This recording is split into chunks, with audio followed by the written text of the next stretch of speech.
Good evening, Mr. Evans here. We are continuing with our book, The Westing Game by Ellen Raskin, and tonight we are starting with chapter 24. Chapter 24 is called Wrong, All Wrong. Grace Wexler clung unsteadily to Mr. Hu's arm. Where are we going? Who knows, Hu replied. We didn't even pass go.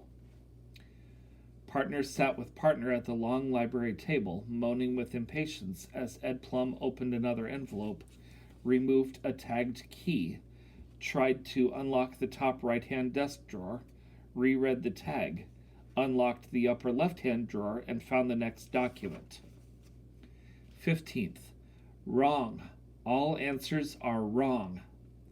What? Seidel Pulaski replied. I repeat. Wrong. All answers are wrong.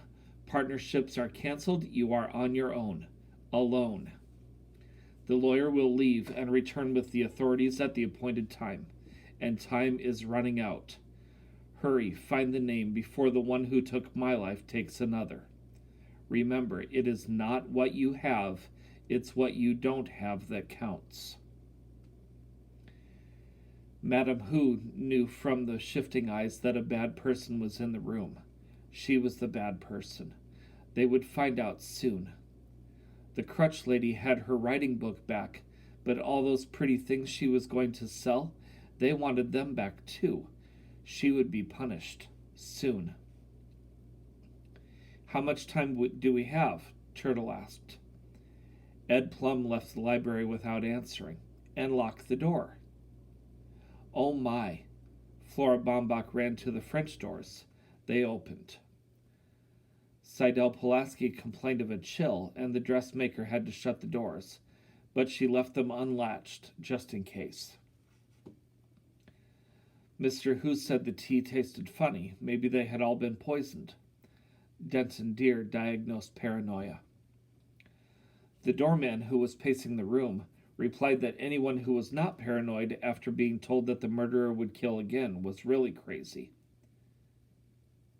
He stopped to pat Turtle's slumped shoulders. Cheer up, my friend. The game's not over yet, Sandy whispered. You can still win. I hope you do. Otis Amber told everyone to sit where he could watch them. Theo rose. I think it's about time we played as a team and shared our clues and shared the inheritance. With the murderer? Well, all right. Agreed. Seidel Pulaski still thought the answer had something to do with America the Beautiful. Does anybody have a clue word that is not in the song? I'm not sure, Doug said mischievously. Sing it again. No one cared for that idea. It is not what you have, it's what you don't have that counts, Jake Wexler reminded them. Maybe some words in the song are missing from the clues. That made sense. Does anyone have the word amber? Mr. Hu asked. Not again, Otis Amber groaned. You heard the will. It said all answers were wrong. Well, I was one of the wrong answers. But Mr. Westing wrote the will before the game began, Seidel argued. Perhaps he assumed we weren't smart enough to find you out so soon. Judge Ford did not interfere. Otis Amber could take care of himself. She had to be prepared to defend Crow when the time came. Crow sat with her head bowed, waiting. No one had the word amber, but two pairs had am in their clues. Two ams do not an amber make, Seidel declared. Two M's stand for America, America. I've got America, Jake Wexler shouted. I've got America. Ravings of a madman, Mr. Hu thought. The podiatrist, could he be the one? Jake explained in a calmer voice. The two M's could not stand for America, America, because one of my clues is America. Sandy stood, took a long swig from his flask, coughed, then spoke in a hoarse voice. We're getting nowhere. Why doesn't everybody hand in their clues so Miss Pulaski can arrange them in order and we can see what's missing? Her eyes narrowed with suspicion. The judge watched Sandy collect the clues. "Just write them out again," he said to Turtle, who had eaten the originals. Then he placed the paper squares before the secretary and resumed his seat. What was her partner doing? Why was he playing into Westing's hands? He knows the answer. He knows he's leading the heirs to Crow.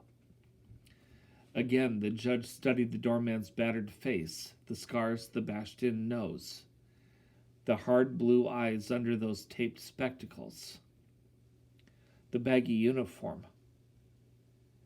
Everyone was given the perfect partner, Chris said. Chris was right. She was paired with the one person who could confound her plans, manipulate her moves, keep her from the truth. Her partner, Sandy McSuthers, was the only heir she had not investigated. Her partner, Sandy McSuthers, was Sam Westing. The secretary quickly arranged the clues in order. "Oh, beautiful, for spacious skies, for waves of grain, for purple mountain majesties above fruited plain, America, God shed his grace on thee, and thy good with brotherhood from sea to shining sea."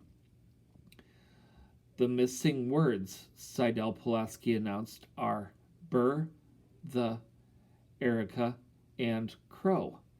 Bertha Erica Crow." Crow paled. Judge Ford stood. "May I have everyone's attention? Thank you. Please listen very carefully to what I have to say. We found the answer to Sam Westing's puzzle. Now what are we going to do? Remember, we have no evidence of any kind against this unfortunate woman. We don't even have proof that Sam Westing was murdered. Can we accuse an innocent woman of a murder that has never been proved? Crow is our neighbor and our helper. Can we condemn her to a life imprisonment just to satisfy our own greed? For money promised in an improbable and illegal will? If so, we are guilty of a far greater crime than the accused. Bertha Erica Crow's only crime is that her name appears in a song. Our crime would be selling, yes, I said selling for profit, the life of an innocent, helpless human being." The judge paused to let her words sink in. Then she turned to her partner. Her voice hardened. "As for the master of this game..." She paused. "What's happening to him?" Sandy's hand flew to his throat. He struggled to his feet, red-faced and gasping, and crashed to the floor in eye-bulging agony. Jake Wexler and Denton Deere hurried to his aid. Theo pounded on the door, shouting for help. Ed Plum unlocked the door, and two strange men rushed past him. One, carrying a doctor's bag, quickly limped on crooked legs to the side of the writhing doorman. "I'm Dr. Sykes. Everyone, please move away." The heirs heard a low groan, then a rasping rattle, then nothing. "Sandy, Sandy," Turtle screamed, pushing through the restraining hands. She looked down on the doorman sprawled at her feet. His face was twisted in rigid pain. His mouth gaped over the chipped front tooth. The taped glasses had fallen from his blue eyes that were locked in an unseeing stare. Suddenly his body straightened in one last violent twitch. His right eye closed, then opened again, and Sandy moved no more. "He's dead," Dr. Sykes said, gently turning her away. "Dead?" Judge Ford repeated numbly. How could she have been so wrong, so very wrong? A sob tore through Turtle's soul as she ran to Baba's comforting arms. "Baba, I don't want to play anymore." The second stranger, the sheriff of Weston County, herded them back to the game room. Without thinking, the heirs seated themselves at the assigned tables. Turtle sat quietly. It was Flora Baumbach's turn to weep. Crow waited. Only the throbbing veins in her tightly clasped hands told of her torment. "Excuse me, sir," Ed Plum said. "I realize this may seem inappropriate, but according to Samuel W. Westing's will, I must read another document on the hour." The sheriff checked his watch. "What kind of a madhouse is this? And there's something mighty fishy about this cocky kid lawyer calling in the middle of dinner, insisting that I hurry right over. That was half an hour before anybody died." "Go ahead," he grumbled. Plum cleared his throat 3 times under the sheriff's suspicious stare. 16th. I, Samuel W. Westing of Westingtown, born Sam Windy Windclopple of Watertown. I had to change my name for business purposes. After all, who would buy a product called Windclopple's toilet tissues? Would you? Do hereby declare that if no one wins, this will is null and void. So hurry, hurry, hurry.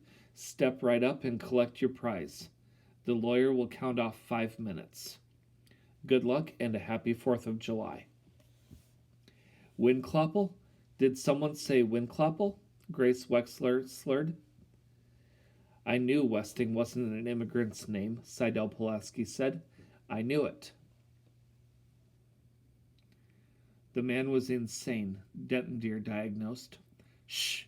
They were struggling with their conscience. Millions and millions of dollars just for naming her name. 1 minute is up. The heirs stared at the answer, Birth Erica Crow.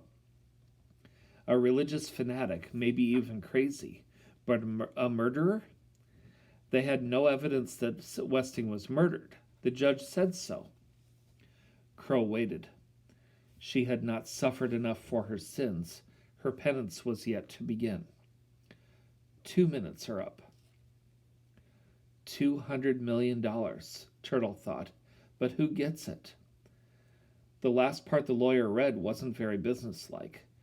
Besides, she could never peach on anybody, not even Crow. Who cares about anything anyhow? Sandy is dead. Sandy was her friend. Now she'll never see him again, ever. Judge Ford tried not to look at the empty chair at her table, McSother's chair. Her one concern was the safety of Crow. The judge watched the heirs and waited. Crow waited. Westing wasn't murdered. The judge said so. But what about Sandy? He was drinking from the flask Crow filled, and he died choking. Poison? Crow felt the eyes on her. The hating eyes. They scoffed at her beliefs. They joked about her soup kitchen. Only 2 people here mattered to her. She was so tired of waiting, 4 minutes are up. The answer is Birth Erica Crow. No, Angela cried. No, no. She's crazy, Otis Amber shouted. She doesn't know what she's saying. Yes, I do, Otis, Crow said flatly, and repeated her statement. The answer is Bertha Erica Crow. She rose and turned to the confused lawyer. I am Bertha Erica Crow. I am the answer, and I am the winner. I give half of my inheritance to Otis Amber to be used for the Good Salvation Soup Kitchen. I give the rest of the money to Angela. Chapter 25 is called Westing's Wake. Sandy was dead. Crow had been arrested. The 14 remaining heirs of Samuel W. Westing sat in Judge Ford's living room wondering what had happened. At least the guilt is not on our hands, Mr. Hu said, trying to convince himself that a clear conscience was worth $200 million. Crow's going to jail, Otis Amber wailed, and all you do is pat yourself on the back for not being a stoolie. Let me remind you that Crow confessed, Seidel Pulaski reminded him. Crow only confessed to being the answer, nothing more, Angela said, pressing her hand against the tearing pain in her cheek. Even if Sam Westing wasn't murdered, like the judge said, Doug Hu argued, there was nothing wrong with Sandy until he drank from the flask Crow filled. If Crow is innocent, Theo said, that means the murderer is still here in this room. Flora Baumbach tightened her grip on Turtle, who was nestled in her arms. Poor Crow, Otis Amber muttered. Poor Crow. Poor Sandy, you should say, Turtle responded angrily. Sandy's the one who's dead. Sandy was my friend. You should have remembered that before you kicked him, Denton Deer remarked. I never kicked Sandy. Never. The intern turned sideways in his chair in case of attack, but the kicker stayed slumped in sadness. Well, someone kicked him today. That was one mean bruise he had on his shin. That's a lie. That's a disgusting lie, Turtle shouted. The only person I kicked today was Barney Northrup, and he deserved it. I didn't even see Sandy until tonight at the Westing house, right, Baba? That's right, Flora Baumbach said, handing Turtle a Westing facial tissue. But Turtle was not about to cry again in front of everybody like a baby. If only she could forget how he looked, suffering, dying. The twisted body, the chipped tooth, that horrible twitch, that one eye. That was the worst. That one eye blinking. Sandy used to wink at her like that when he was alive. When he was alive. Turtle blew her nose loudly to keep from sobbing. Sandy was my friend too, Theo said. I was playing chess with him in the game room, but he didn't know I knew. Why is everybody lying? Turtle slumped further into Flora Baumbach's arm. Sandy was her friend, not Theo's, and Sandy didn't know how to play chess. The judge, too, was surprised. How can you be certain it was Mr. McSuthers you were playing with, Theo? That's what partners are for. Doug watched the chess table to see who was moving the white pieces, Theo replied. Again, the track star thrust his I'm number one fingers high in the air. Dumb jock, thought Mr. Hu. Doesn't he realize this is a wake? But he is the champ. My son's the champ. Doug win, said Madame Hu. They did not suspect her anymore. Good. Very good. But it was so sad about the door guard. Theo went on in a mournful voice. I'm sort of glad Sandy didn't go back to the chessboard after my last move. He never knew he had lost the game. Did you checkmate him? The judge asked. Could she have been right about McSuthers after all? No, a disguise was one thing, but Sam Westing lose a game of chess? Never. Well, not exactly checkmate, Theo replied, but Sandy would have had to resign. I took his queen. The Queen's sacrifice. The famous Westing trap. Judge Ford was certain now, but there were still too many unanswered questions. I'm afraid your greed got the best of you, Theo. By taking White's queen, you were tricked into opening your defense. I know, I've lost a few games that way myself. Theo recalled the position of the chessman, thankful that his skin was too dark to reveal his blushing. Turtle almost smiled. That Theo thinks he's so smart. Well, Sandy showed him. Sandy beat him at chess. But Sandy didn't play chess. And she never kicked him either. Bucktooth Barney Northrup was the one she kicked, not Sandy. But Sandy had the sore shin. Bucktooth, chipped tooth, the crooked false teeth in the dentist's office, Sandy's dentist. Cheer up, my friend. The game's not over. You can still win.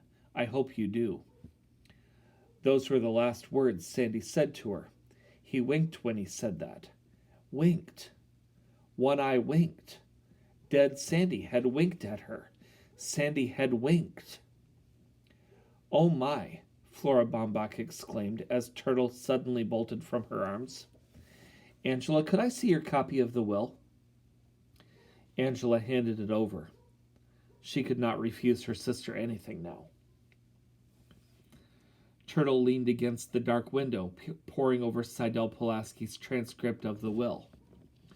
"First, I returned to live among my friends and my enemies. I came home to seek my heir, aware that in doing so I faced death, and so I did." To seek my heir, Turtle repeated to herself. "Today I have gathered together my nearest and dearest, my 16 nieces and nephews. Sit down, Grace Windsor Wexler, to view the body of your Uncle Sam for the last time. Tomorrow its ashes will be scattered to the four winds." "Winds? Windclopple," Turtle said aloud. Her mother had been right all along about being related to Sam Westing. "Windclopple," Grace mumbled. Jake patted her head. "Windclopple," the judge repeated. At least she could explain that. Crow married a man named Windclopple, who then changed his name to Westing. Bertha Erica Crow is the former wife of Samuel W. Westing. They had one child, a daughter, who drowned the night before her wedding. It was rumored that she killed herself rather than marry the man her mother had chosen for her. If Sam Westing blamed his wife for their daughter's death, then the sole purpose of this game was to punish Crow. Crow was Sam Westing's ex-wife? The heirs found that hard to believe. Then why would Mr. Westing give her a chance to inherit the estate? Theo asked. Maybe he wanted his enemies to forgive him, Chris said. "Ha," said Mr. Who, one of the enemies. Turtle read on. "Second, I, Samuel W. Westing, hereby swear that I did not die of natural causes. My life was taken from me by one of you. The police are helpless. The culprit is far too cunning to be apprehended but for this dastardly deed." "What does dastardly mean?" "Oh my." Flora Baumbach was relieved to hear Jake Wexler define the word as cowardly. "I alone know the name. Now it is up to you. Cast out the sinner. Let the guilty rise and confess. Third, who among you is worthy to be the Westing heir? Help me. My soul shall roam restlessly until that one is found." For the first time since Sandy died, Turtle smiled. Judge Ford sat in glassy-eyed thought, elbows propped on the desktop, her chin resting on her folded hands. Why, indeed, was Crow an heir? Sam Westing could have pointed his clues at the Sunset Towers cleaning woman without naming her an heir. "Crow's not going to inherit anything, not if she's in jail for murder," Otis Amber complained bitterly. "All your talk about chess and sacrificing queens. Crow's the one who's been sacrificed." "What did you say?" the judge asked. "I said, Crow's the one who's been sacrificed." Uttering a low groan, Judge Ford sank her head in her hands. The Queen's sacrifice. She had fallen for it again. Westing had sacrificed his queen, Crow, distracting the players from the real game. Sam Westing was dead, but somehow or other he would make his last move. She knew it. She felt it deep in her bones. Sam Westing had won the game. Stupid, stupid, stupid.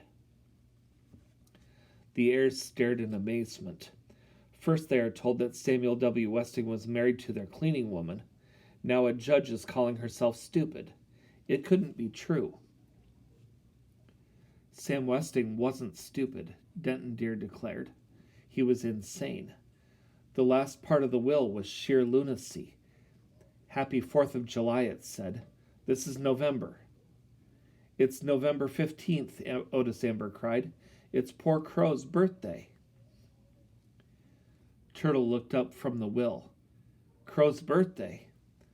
Sandy had bought a striped candle for his wife's birthday, a 3-hour candle. The game is still on. Sam Westing came back to seek his heir. You can still win. I hope you do, he said. How? How? It is not what you have, it's what you don't have that counts. Whatever it was she didn't have, she'd have to find it soon, without letting the others know what she was looking for. Judge Ford, I'd like to call my first witness. And that is the end of our reading for tonight. I think we're probably going to finish the book tomorrow night, but we will finish with we'll start tomorrow night with chapter 26. That is all for tonight. Have a good evening.